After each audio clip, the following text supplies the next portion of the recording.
কাল তো ছিল কার্তিক পুজো, আর পরশু রাতে আমার বাড়িতে পড়লো কার্তিক। একটা নয়, দুটো নয়, তিনটে। তার মধ্যে দ্বিতীয় কার্তিক যখন এলো তখন তো কোলে ধরিয়ে দেওয়া হয়েছিল। মানে বাইরে রেখে যায় এখানে অনেকেই, কিন্তু বাইরে রেখে যায়নি, এরা পুরো কোলে ধরিয়ে দিয়ে গেছিল কার্তিকটাকে। যাই হোক, তারপরে এই তিনজনকে তো আমার এবার পুজো করতে হবে, তাই আমিও মোটামুটি সকাল থেকেই পুজোর সব তোড়জোড় শুরু করে ফেললাম। দেব সেনাপতি বলে কথা, তার পুজোয় কি এতটুকু ত্রুটি রাখা যায়? যদিও বিরাট কোনো আয়োজন আমি করতে পারিনি, যা করেছি একদম অল্পের মধ্যে। তাতেও চেষ্টা করেছি যেন একটু ভালো রকম হয়, কারণ আমাদের বাড়িতে এই প্রথমবার কিন্তু কার্তিক পুজো হচ্ছে। সেটা তো একদমই সাদামাটা ভাবে করা যায় না, তাই না? তাই আমি এই ঠাকুর ঘরে সুন্দর আলপনাটা দিয়ে ফেললাম। জানি না তোমাদের কার কেমন লাগবে, তবে আমি মোটামুটি তাড়াহুড়োর মধ্যে যেটুকু দিয়েছি আমার ভালোই লাগছিল। পরে অবশ্য আলপনাটা সুন্দর হয়েছিল, শোকানোর পরে ভালোই লাগছিল দেখতে। এবার পালা ভগবানকে তার নিজের আসনে বসানোর। যেহেতু তিনজন কার্তিক ঠাকুর পড়েছে, সেই জন্য আমি তিনজনকে একই আসনে বসাতে পারিনি।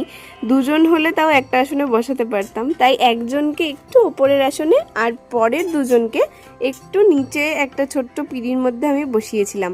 এই যে আলপনার ফুল লুক, এটাকে দেখে জানিও যে কেমন লাগছে। আর এখানে দেখো আমি পিঁড়ি, চৌকি সব কিন্তু সুন্দর করে আসন দিয়ে মুড়ে এখানে বসানোর জন্য প্রস্তুতি নিচ্ছিলাম। মোটামুটি হঠাৎ যদি কোনো পুজো করার জন্য মনস্থির করি, সেই পুজোর কিছু জিনিসপত্র বাড়িতে সবসময় আনাই থাকে, যেহেতু আমার বাড়িতে পুজোটাই বেশি ভালো করে হয় অন্য সব কিছুর থেকে। তো সেই জন্য পুজোর সামগ্রী সব বাড়িতেই থাকে, তাই এই আসন, পিঁড়ি এগুলো আর আলাদা করে কিনতে হয়নি, এগুলো বাড়িতেই ছিল। এই দেখো আমি এদেরকে বসিয়েও দিচ্ছিলাম।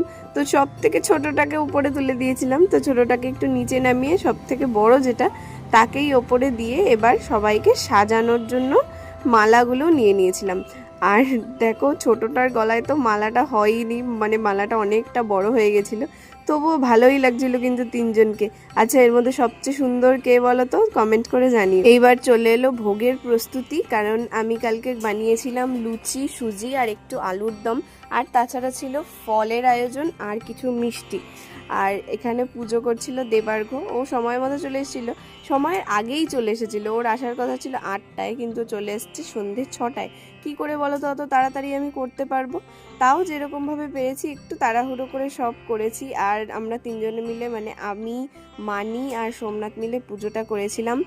আর মা বাবার তো কালকে মন্দিরে অনুষ্ঠান ছিল, ওখানেই গেছিলো, ওখান থেকে ফিরতে ওদের একটু লেট হয়েছে। শুনেছি শিশু কার্তিক যে থাকে তাকে নাকি ঝিনুক বাটিতে দুধ খাওয়াতে হয়, তাই সোমনাথ এই ঝিনুক আর বাটিটা কিনে এনেছিল, এটাতে করেই তিনজনকে আমি দুধ খাইয়ে দিলাম। তো